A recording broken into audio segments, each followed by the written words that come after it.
사람은 언제나 두 가지 이유로 행동을 한다고 해요. 한 개는 그냥 허울 좋은, 듣기 좋은 이유고요. 또 다른 하나는 진짜 이유라고 합니다. 금융의 황제 JP모건에서 말한 건데요.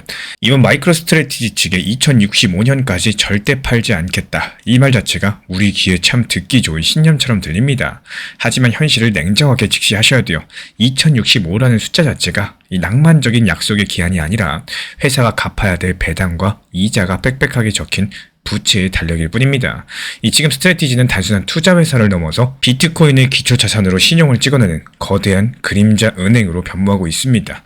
그들이 비트코인을 쥐고 있는 것은 사랑 때문이 아니라 그래야지만 무너지지 않는 금융구조 때문이에요. 오늘 영상에서는 이렇게 화려한 슬로건 뒤에 숨겨져 있는 차가운 계산서를 펼쳐보고자 합니다. 맹목적인 믿음 대신에 냉혹한 구조를 꿰뚫어 볼 때 비로소 내 자산을 지킬 진짜 전략이 보이기 때문입니다. 2065년까지 비트코인을 안 판다고요? 요즘에 이 문장이 너무 쉽게 퍼지고 있습니다. 근데 오늘은 그 말을 그대로 믿으면은 오히려 핵심을 놓치게 되십니다. 이 2065는요, 약속의 연도가 아니라 이 회사가 만든 부채의 달력에 더 가깝기 때문인데요. 그리고 그 달력이 보여주는 건 딱 한 가지. 이 마이크로스트래티지는 비트코인을 들고 있는 회사가 아니라 비트코인 위에 신용을 찍어내는 회사로 변화하고 있다는 사실입니다. 지금 시장에서는 모순이 한 가지 있죠. 이 비트코인은 현금이 흐르지 않는 자산이라는 거. 근데 스트래티지는 배당을 줍니다. 그리고 심지어 이자도 냅니다. 현금이 안 나오는 자산을 들고 있으면서 어떻게 매달 혹은 매 분기마다 현금을 지급하는 이런 구조를 더 키우고 있을 수가 있을까요? 이 말이 안 되는 것 같아 보이지만 이게 바로 비트코인 은행이라는 표현이 나오게 만든 진짜 배경이라는 거. 은행은 예금을 받죠. 그 예금으로 돈을 굴리죠.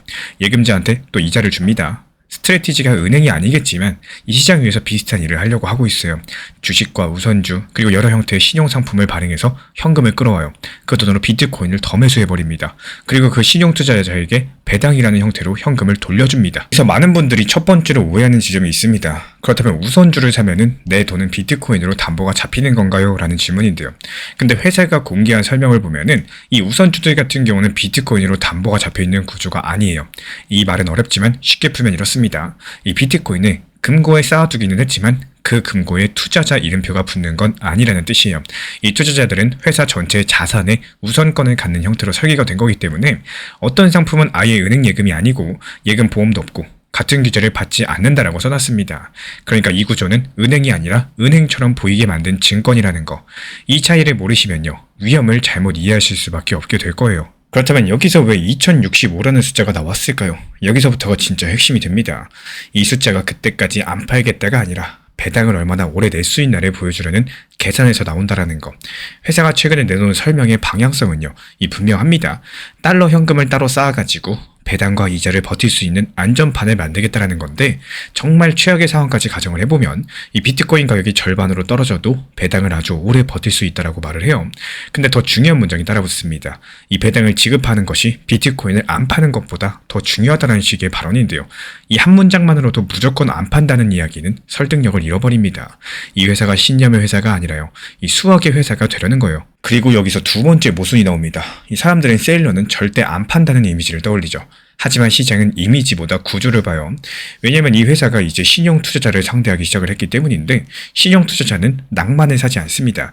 지급일을 삽니다. 배당을 삽니다. 그리고 그 지급일이 지켜지지 않으면은 그 순간부터 시장은 비트코인이 아니라 차환이라는 단어로 이 회사를 평가하게 될 거예요.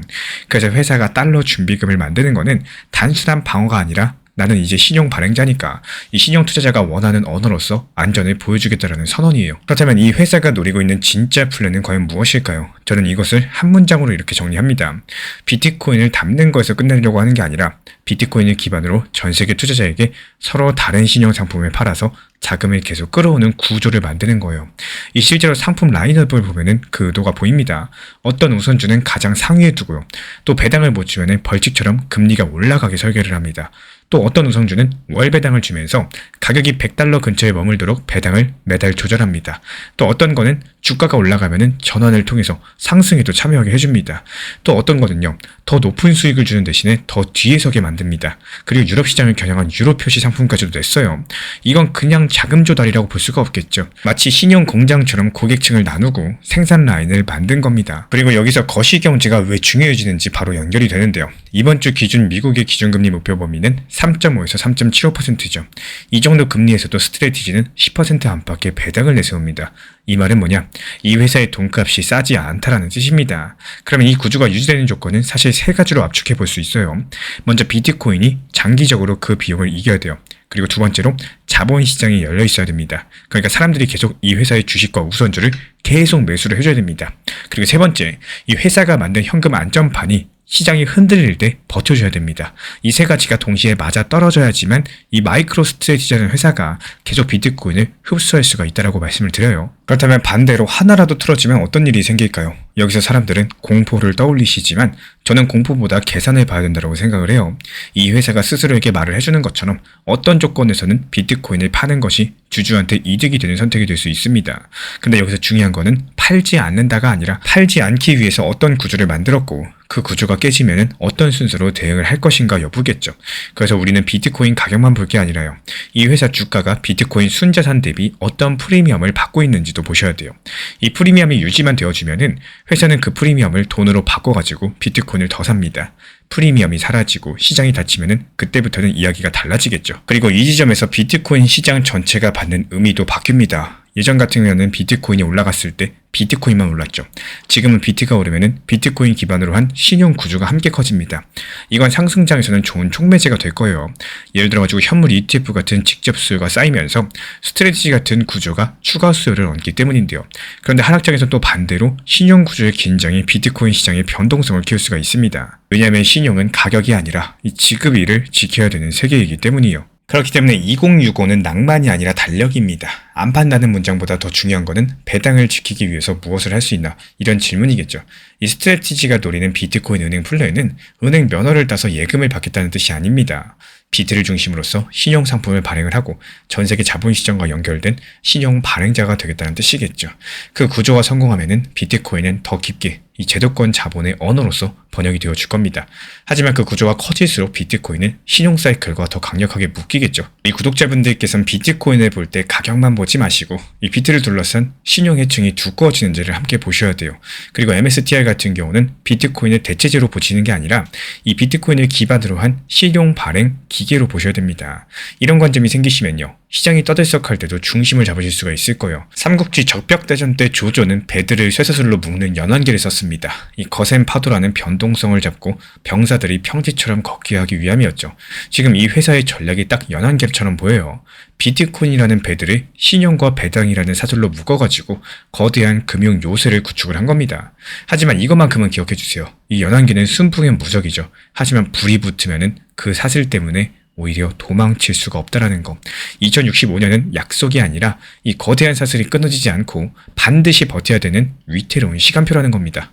피하고 싶은 구간을 오히려 익숙한 구간으로 만드는 순간 이 시장은 두려움의 장소가 아니라 기회의 공간이 됩니다. 우리는 보통 내가 싫어하는 걸 잘하려고 애쓰기보다는 그냥 피하시려고만 하죠. 하지만 투자에서는 이게 오히려 독이 될 때가 많습니다. 차트, 지표, 시장 분석, 물론 전부 중요합니다. 하지만 그 모든 것보다 더 중요한 게 하나 있어요. 바로 내 마음을 어떻게 다루느냐, 내 불안함을 어떻게 잠재우느냐, 그리고 결국에 내 길을 계속 걸어갈 수 있느냐입니다. 특히나 하락장, 누구나 싫어합니다. 10명 중에 9명이 손실 보시고요. 10명 중에 9명이 자신감이 무너지는 것이 바로 그 하락장입니다. 그래서 대부분 본능적으로 도망치고 싶어 하시죠. 그런데 정말 아이러니하게도요. 그 10명 중에 1명이 되는 법은 바로 대부분이 싫어하는 그 구간을 오히려 내가 편안해지는 구간으로 바꾸는 데서 시작이 된다는 거. 다들 피할 때 나는 관찰하고 또 다들 불안해할 때 나는 공부하고 다들 못 버티겠다라고 할 때 나는 내 원칙을 한 번 더 점검할 줄 아는 거. 이 차이가 결국에 시간을 두고 놀라운 결과를 만들어낸다는 겁니다. 이 하락장이 두려움의 상징이 아니라 내가 잘할 수 있는 무대가 될 수도 있다는 거. 누군가에게는 공포의 바닥이지만 또 누군가한테는 문제없이 평단을 낮추고 조용한 준비를 쌓아갈 수 있는 가장 편안한 구간일 수가 있습니다. 결국에 이 시장이 허락하는 거는 나한테만 적용되는 게 아니라 모든 사람에게 적용되는 게 하락장입니다. 하지만 이 하락장을 내가 막을 수가 없기 때문에 이 시장에서도 분명히 할 수 있는 걸 찾아내는 게 핵심이라고 생각을 해요. 제가 안내드리고 있는 리플 전용, 단기 종합방, 종합브리핑 이 세 가지 방에서도 리플 단기 메이저 코인 등에 대한 중요 이슈 타점을 안내드릴 때 무리한 매매 타점보다는 현실적이고 적당한 단기 고점과 저점을 살리는 이유도요. 쉽게 생각하면 정말 간단합니다. 투자 시장의 기본 중에 기본이죠. 싸게 사서 시장에서 누구나 비싸게 팔고 싶은 마음은 당연하겠지만요. 막상 매수할 때가 되면 불안해서 하락시장에서 매수를 망설이고 또 반대로 시장이 상승할 때는 더 상승할까봐에 대한 욕심 때문에 결국에 매도를 못하신다면 시장에서 살아남는다는 것 자체가 어렵기 때문에 단기 고점에 일부 비중을 걸어 놓음으로써 현실적인 나에게 도움이 되는 원칙 매매를 살려나가기 위함입니다.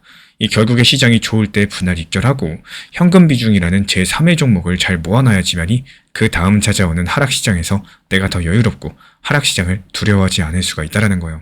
이 결국에 시장은요, 내가 어떻게 바라보느냐에 따라서 전혀 다른 모습으로 다가옵니다.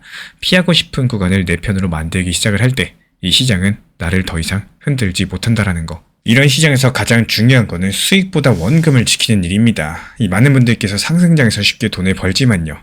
하락장에서 기준이 없어서 손실을 크게 보고 나서야 기준이 필요하구나 이렇게 뒤늦게 깨닫는다는 거. 그래서 제가 실제 매매에서 사용하는 손실 관리 기준들, 절대 건드리지 말아야 되는 위험 구간들을 정리해서 드리고 있어요. 필요하신 분들께서 현재 보이는 번호로 문자 신청 주시면 되고요. 이 자료는 공격적인 매매가 아니라 불필요한 손실을 막기 위해 만들어드리는 보호용 가이드입니다. 레이플 XRP 투자에 있어서 이제는 투트랙 전략이 반드시 필요해지고 있습니다. 무턱대고 몰빵하거나 반대로 또 손 놓고 기다리는 시대는 끝났어요. 첫 번째 트랙은 매달 분할 매수하시면서 시장이 빠지든 말든 일정 비중으로서 리플을 꾸준히 모아 나가시는 겁니다. 이거는 시간과 리스크를 분산할 수 있는 가장 효율적인 전략인 거고, 그리고 두 번째 트랙은 남은 현금 비중으로 알트코인 단타로서 굴려 나갑니다. 수익이 나면은 그거를 다시 리플에 재투자하시면 되는 거고, 이게 바로 수익을 만드는 순환 매수 전략이 되실 거예요. 그런데 여기서 중요한 거는 단타 하실 때 조심하셔야 되는 거예요. 단타 매매 중독되면 끝장입니다. 이 매매 중독을 절대 조심하셔야 되는 거고, 예를 들어 가지고 시장이 과열인데도 지금 아니면 기회가 없다, 이런 조급한 생각에 RSI 지표가 이미 고점인데도 불안해서 또 들어가고 결국에 수익은커녕 손실만 쌓이게 되실 겁니다. 그래서 저희 채널 차원에서는 한 가지 원칙이 있습니다. 확률이 높은 날만 진입을 하세요. 그리고 시장 전체가 과매도 구간일 때, 비트코인 기준 RSI가 바닥을 찍을 때, 그때 알트코인 중에서 최근 거래량이 급등한 종목이 과매도의 경우 MACD, 볼린저 밴드, 이동평균선과 일목균형표 참고해서 신중하게 매수 진입 타점 들어갑니다. 그리고 그 외에는 아예 매매를 쉬는 날도 반드시 있어야지 진짜 단타인 거고, 그렇다면 이걸 어떻게 구별할 수 있는지 궁금하실 거예요. 여기서 챗 GPT가 등장을 합니다. 저희는 챗 GPT를 단순한 도구로 쓰지 않습니다. GPT한테 오늘 확률 높은 진입 타이밍이냐 이렇게 물어볼 수 있게 맞춤 프롬프트를 사용을 하는데요. 그리고 그 결과에 저의 실전 매매 노하우 30%를 덧붙여가지고 GPT 시그널을 보완합니다. 어떻게 하는지 궁금하신 분들 GPT 검색력과 활용 전략을 이용해가지고 이 두 가지를 한 방에 알려드리고 있습니다. 현재 보이시는 번호로서 리플 단타라고 문자 남겨주세요. 지금 이 영상 보신 분들에게만 오픈합니다. 그냥 GPT 쓰는 법이 아니라 투자로 연결되는 GPT 사용법 지금 바로 알려드리도록 하겠습니다.